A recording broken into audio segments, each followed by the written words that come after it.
Welcome to today's original papers.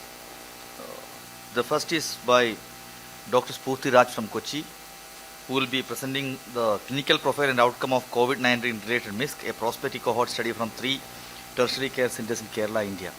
Over to Spurti. So we try to evaluate the effectiveness and safety of rituximab in lupus nephritis among the Indian patients. So it is a single center retrospective study. Patients with active lupus nephritis in SLE patient from 2013 January to October 2021 were included, and all these patients have received a 1 gram rituximab 2 doses 15 days apart, and the complete and the partial clinical response at 1 year was evaluated. Descriptive statistics was used, and demography, lab, disease activity markers in serum, urine and kidney biopsy and safety were analyzed. So complete response was defined as the return of the serum creatinine to the previous level and decline in the 24-hour urine protein to less than 0.7 grams at 12 months. And partial responses, improvement in serum creatinine from the baseline but not to the standardized normal, and 50% decline in the 24-hour urine protein achieved preferably by 6 months and no later than 12 months following the treatment initiations. These are extrapolated from the EULAR EDTA guidelines. Coming to the results, the baseline characteristics in 125 patients, the mean age was 28.38 and 83.2% of patients were female. Median disease duration before rituximab was 36 months. Hypertension was present in 30% at baseline, and upfront rituximab was given in 16% of patients. Pulse steroids in 33%. The most common steroid sparing agent used along with rituximab was MMF. Most common class of lupus nephritis in our cohort was class 4, 42%, followed by class 3. The other classes are class 3 plus 5 and class 4 plus 5 and class 5. 17% of patients did not have biopsy. Outcome after rituximab at 12 months follow-up, complete response was seen in 72% and partial response in 9.6, no response in 13.6, and 3 patients died within 1 year. The disease activity markers like C3, C4 and dsDNA at 6 and 12 months compared to the baseline showed a clinically statistically significant improvement. Mean SLEDAI in available patients at 12 months compared to the baseline showed a statistically significant improvement and they achieved a remission. The steroid dosage and the kidney parameters like creatinine, 24-hour urine protein, urinary active sediments and hematuria and pyuria at 12 months compared to the baseline all showed a statistically significant improvement. And in this 12 patients at the end of 1 year developed CKD. So we tried compare both the groups who developed CKD and who are not having CKD to find the predictors of the development of the CKD. The parameters like age and sex and disease duration before rituximab, class of lupus nephritis, steroid dose requirement, all are similar between the groups. But in the CKD group at the baseline, all the patients were having hypertension, and the losartan dosage requirement was more in the non-CKD group. The disease activity parameters C3, C4, dsDNA were similar between the groups except for the C4 at the baseline, which were more in the CKD group. The 24-hour urine protein at the baseline was higher in the CKD group, and the median creatinine at the baseline was 2.5s, which was higher in the CKD group. We also looked into the biopsy. Findings like fibrinous necrosis, cellular presence, and the class of lupus nephritis are both similar in both the groups. Coming to the adverse events, death was happened in the 3 patients, and severe infusion reactions requiring NIV ventilation occurred in 1 patient, and severe infection requiring hospital admission occurred in 4 patients. Cause of death within 1 year of receiving rituximab. First patient died at 1 month due to the multi-organ dysfunction with sepsis. Second patient had a mesenteric vasculitis with CMV colitis and died due to the mesenteric ischemia and sepsis. Third patient due to the pulmonary edema with underlying CKD. We also tried to see the cause of death beyond the 1 year of rituximab. 2 patients died due to the COVID-19 and 1 patient due to the CKD with fluid overload and fourth patient with sepsis. Kaplan-Meier survival analysis was looked into in these patients. You can see at the 120 months of follow-up, the mean survival was 114.31 months and 94.4% of patients were alive. Next we looked into the 2 groups where rituximab was given upfront and in another group after the treatment failure with other agents. The parameters like complete remission, partial remission, and death and CKD were similar between the groups, and there was no statistical difference. So we try to compare our study with other studies like LUNAR and one study in India done in IPGMR. The primary outcome were better in the Indian studies compared to the LUNAR, and our cohort has 84.58, predominantly relapsing and remitting diseases. So limitation of study, it is a retrospective study. So my conclusion from this study is in lupus nephritis in treatment or in refractory or relapse with standard agent, rituximab based regimen is effective in achieving renal response and serological remission and safe as a potential to steroid dose reduction. Thank you. So, doctor, I have a question. You had a significant number of patients where rituximab was the first agent of choice. What were the factors for you to decide as rituximab? Because that's not the normal norm to decide. There's a significant chunk of patients who went on to upfront rituximab.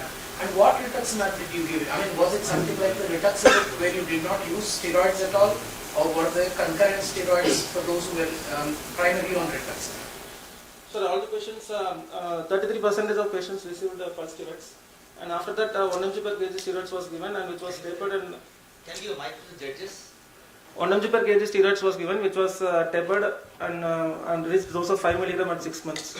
The reason for giving upfront rituximab in few of the patients is like other parameters, like they have cytopenias, and if the female sex is coming in a teenage girl, where when we explain the patient about the side effect profile, for the index patient, they try to select rituximab over the cyclophosphamide, and it is a combined decision taken in the bedside. After a team discussion in the bedside, we decided to give rituximab. Okay. I have another question. You have also a significant proportion of patients who did not have a renal biopsy for various reasons.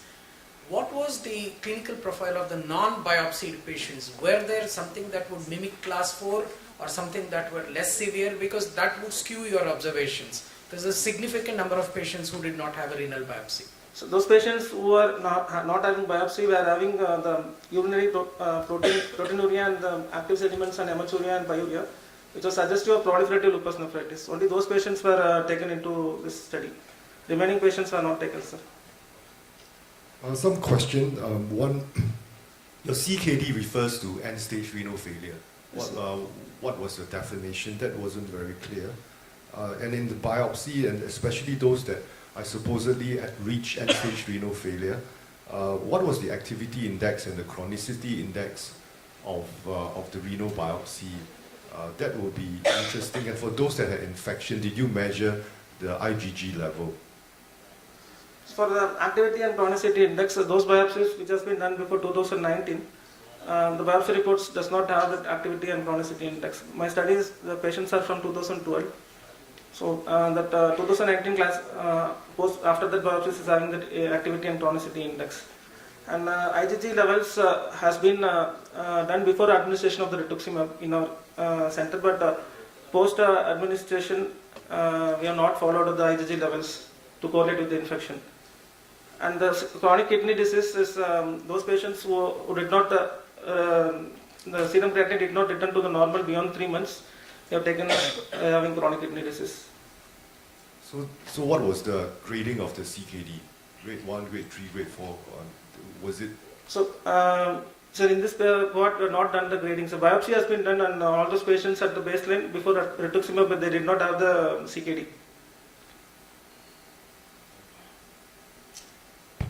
Thank you, Dr. Manikandan. Thank you. Shruti Raj, are you ready for your presentations? So, I invite this presentation.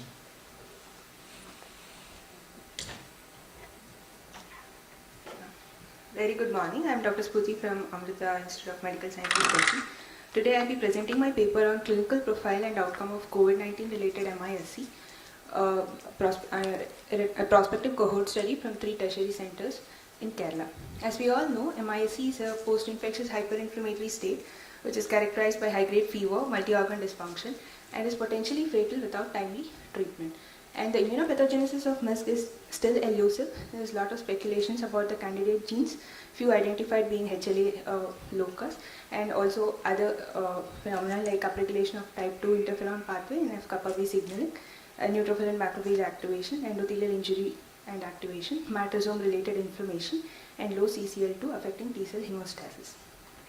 The objectives of my study was primarily to delineate the clinical profile of MISC, an indigenous patient population, and the secondary objectives were to determine the factors associated with severe MISC and to determine the long-term cardiovascular morbidity in children with severe MISC.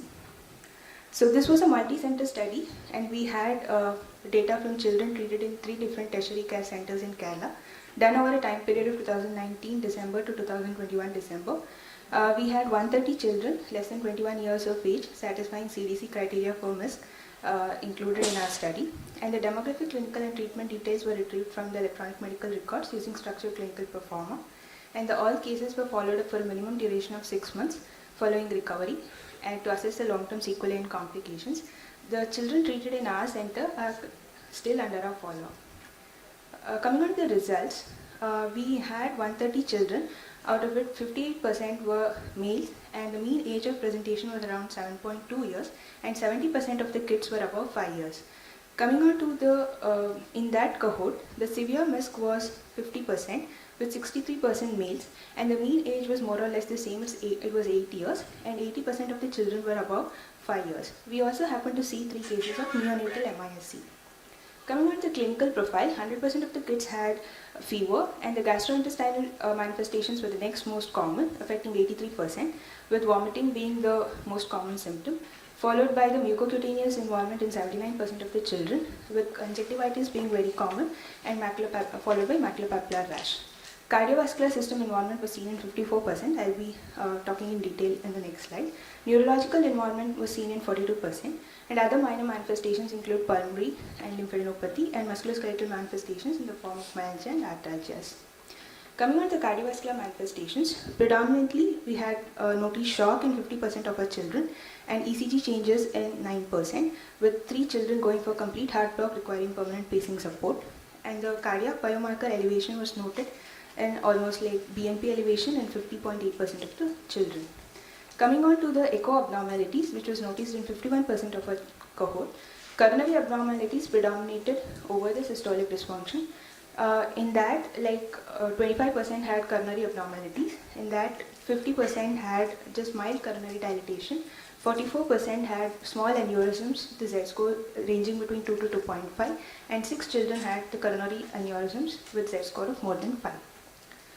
Other results include what we observed was lymphopenia in 52% and raised inflammatory markers, predominantly CRP in 99% of the children, coagulopathy in the form of elevated D-dimers and hypofibrinogenemia, and the COVID antibody positivity rate was 77%, and the renal involvement was noted in a minority, and transaminitis was also noted in significant numbers. This is the lab profile.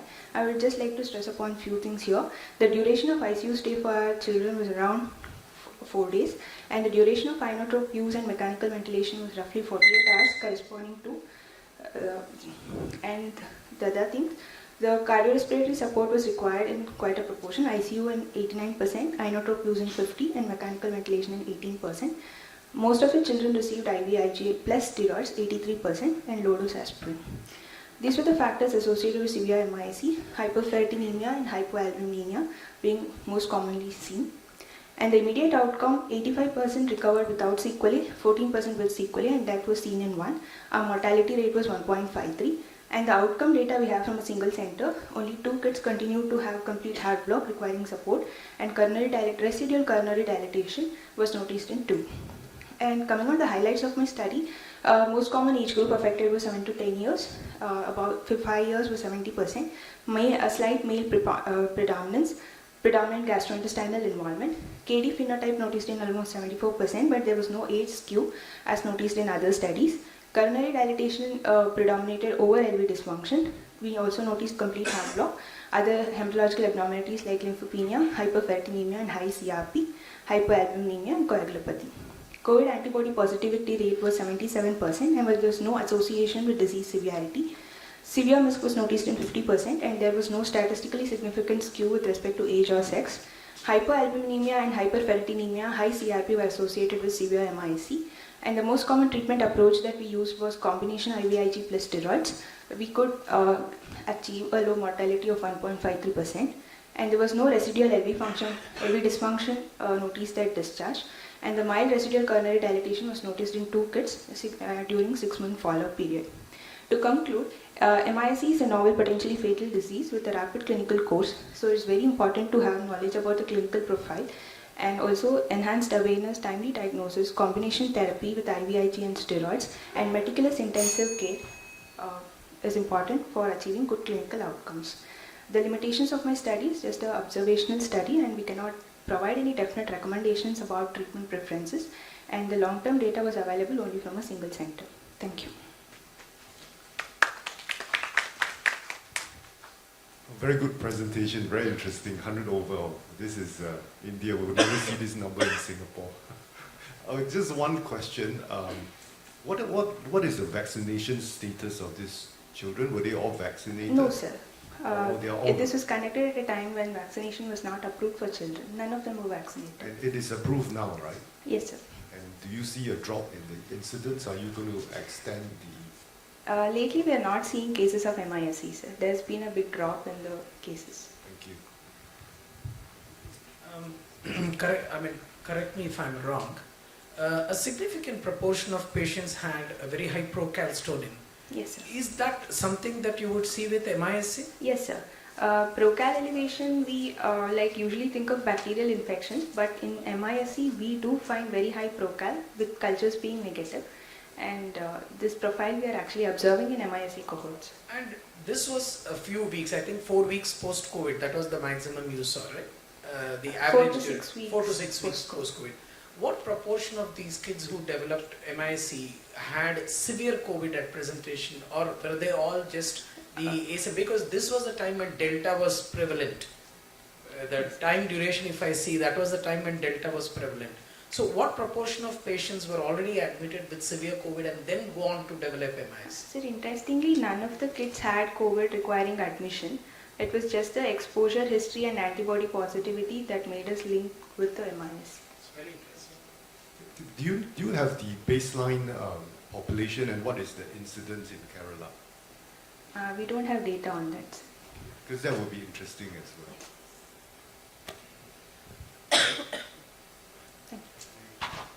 Thank you, Spooty. Now we invite Dr. Ambarish Singh from Australia, who will be presenting on association between knee MRI imaging markers and knee symptoms over 7 years in young adults.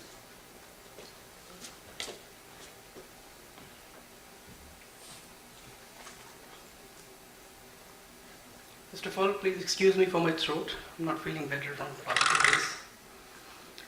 My name is Ambarish. I'm a PhD research scholar at Mmdesai Institute for Medical Research, University of Tasmania.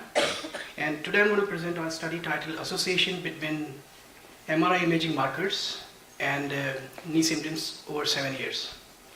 So knee MRI imaging markers based morphological markers, also called as quantitative biomarkers, and the structural abnormality markers, are also known as semi-quantitative biomarkers. They have been known to be associated with the progression of knee osteoarthritis, mostly in elderly patients who have established osteoarthritis. However, studies have shown conflicting evidence as well on the association between these MRI-based markers and knee symptom, which is assessed as knee pain, stiffness, and dysfunction. Besides, we observe that there is a lack of evidence on the clinical significance of these MRI-based markers in a general population-based young adult cohort. So with this background, this study aimed to investigate the association between MRI-based imaging biomarkers and knee symptoms in a middle-aged adult cohort followed over 7 years. So we estimated the knee symptoms which were assessed using WOMAC scale during childhood determinants of adult health study, that's called CEDA knee study, at baseline in the year 2008 to 10, when the mean age of participants were 35 years. And after 6 to 9 years of follow-up at CEDA 3 study, which is in the year 2014 to 2019, when the mean age of participants were 43 years. These MRI scans were obtained at baseline, which is a cedar knee, and were also were assessed quantitatively for morphological markers such as cartilage volume, cartilage thickness, subchondral bone area. Cartilage defects and BML were also assessed using semi-quantitative scoring systems. We used univariable and multivariable zero-inflated Poisson regression model to assess the association using Dundee effect model. Because lots of patients were reported zero pain because they were relatively young, that's the reason we selected the zero-inflated Poisson regression model. This flowchart again shows the flow of participants starting from ASHFA study, which is Australian School Health and Fitness Survey study, which started in 1985 with 8,498 participants. After that, the follow-up went on to CEDA-1 study. After that, gone on to the CEDA knee study, from where this cohort, which we are analyzing in the study, started, and then went on to CEDA-3 study. That is the last follow-up. Here, this is the baseline characteristic table. As you can see, the MRI markers are only available at CEDA knee, which is the baseline, whereas the WOMAC outcome or knee symptoms are available at CEDA knee as well as CEDA 3, which is baseline, as well as at the follow-up. Over the year of 6 to 9 years of follow-up, we observed that the increase in prevalence of knee pain increased from 34% to 50% over the observed follow-up period. This graph over here shows that we observe a higher prevalence of cartilage defect, which is 52% versus 39%, and bone marrow lesion, which is 29% versus 18%, in those patients who experienced an increase in knee pain compared to those who had a stable or who had a knee pain decreased over the follow-up period. So if you have more pain over the year, the prevalence of BML and cartilage defect increased. Similarly, there was a higher prevalence of cartilage defect and BML observed in those reporting knee pain, incident knee pain at CEDA 3. As you can see, there is a clear trend. Now let's talk about the inferential stats results quickly. Cross-sectionally, we found a weak but statistically significant association between medial femorotibial compartment, lateral femorotibial compartment, and patellar cartilage volume with knee symptoms. Similarly, there was a negative association between patellar cartilage volume, MFTC cartilage thickness, and knee symptom that was assessed after 7 years, which is the longitudinal analysis. We also found that total bone area was consistently and negatively associated with knee symptom at baseline and over the 7 year of follow-up, which is at the follow-up. Also, the prevalence of cartilage defect and BML was positively associated with a higher knee symptom at baseline as well as at the follow-up. These tables just reiterate the same results which we just discussed. So with this study, we concluded that the BML and cartilage defects were positively associated with knee symptoms, and also cartilage volume, cartilage thickness, and MFTC and total bone area were negatively associated with knee symptoms. These results, in a way, suggest that the quantitative and semi-quantitative magnetic resonance imaging markers can be explored as a marker of clinical progression of osteoarthritis, particularly in young adult population as well. So with this, I acknowledge my supervisors. Special thanks to CEDA study staff participants and my funders. Thank you. Thank you very much. I will start off with a question. Do you have a similar control group where you follow up the MRI changes of the knee? And how do you know that healthy control do not have such changes? That's the first question. And who read the MRI and did the semi-quantitative assessment over the course of 7 years? Yeah, so MRI scores were available only at baseline, which is a CEDA knee follow-up. So we would obviously have liked to have it at the follow-up as well, so as to see the change from baseline to the follow-up in MRI. However, this study is only available at one time point. It was assessed by radiologists and people who are trained in reading MRIs. So because it's a long-term study which is being running over years, there are different people who do different parts of the project. So did they do inter and intra-observer variability study before they report all these MRI of the knees? Yes. All those data are available, and we have currently submitted the full text paper, which is currently under review at Oxford Rheumatology, and inter-observer and inter-observer variability was assessed. It's about 96% so, if I remember correctly. So because it's a cohort study which is being we have been following one particular cohort. So on that part, there is no control group, and that's the way the study has been designed. So how do you know that healthy individuals don't have such changes and deterioration? Yeah, so it's in a way, that's why I'm calling it participants. They are not people who have established osteoarthritis diagnosis. We are treating knee symptom or knee pain at this young age as a proxy for osteoarthritis, and that's the way, in a way, we are trying to look into the early osteoarthritis realm. So they are not yet diagnosed with osteoarthritis, and they are relatively young. At the first follow-up, their mean age was 34, and the last follow-up mean age was 45 or something. So they're still young to be developing osteoarthritis. Did any of these patients have X-rays? Was there any X-ray correlation with your symptoms and MRI?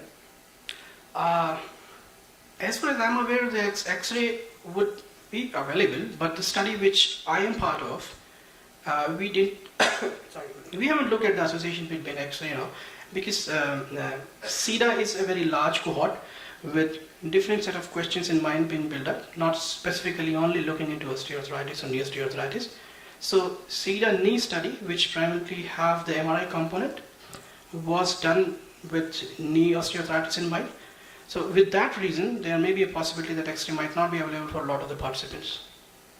Yeah. And of the various MR findings that you described, was there any that sort of very nearly correlated with the degree of pain and stiffness? So I would say, as you can see, they're very the coefficient are very small. It's 0.9997. The reason is that the predictor variable, which is volume, area and all, they are in very small measurement, which is millimeter. But if we see BML and cartilage defects, which is just a yes-no variable, whether you have or you don't have, there is relatively stronger coefficient, which is 0.79, 0.65. So there we see still clear-cut association, which more you have BML or more you have cartilage defects, more it is associated positively with knee symptom, pain, stiffness and dysfunction. Thank you. Please, I have a small question. Was any of the patient had any joint space narrowing, or it was not there? Joint space narrowing? So we haven't assessed that particular thing for this particular study of mine, so I would not be best suited to comment on that. However, this is an interesting thing for us to look at further, using the same MRI data to see the joint space narrowing. I don't think so. I think probably none of them had actually. Otherwise, why MRI was done? So MRI was part of the exploratory study, so it's not. It may not be driven by the fact that whether people see whether there will be joint space narrowing or not. So it's more of exploratory part of it, with so many different research questions in mind. So, but then I guess now it can obviously be explored with the help of existing MRIs. Thank you. Thank you. Thanks. Thank you all the speakers and judges for active interaction. Thank you.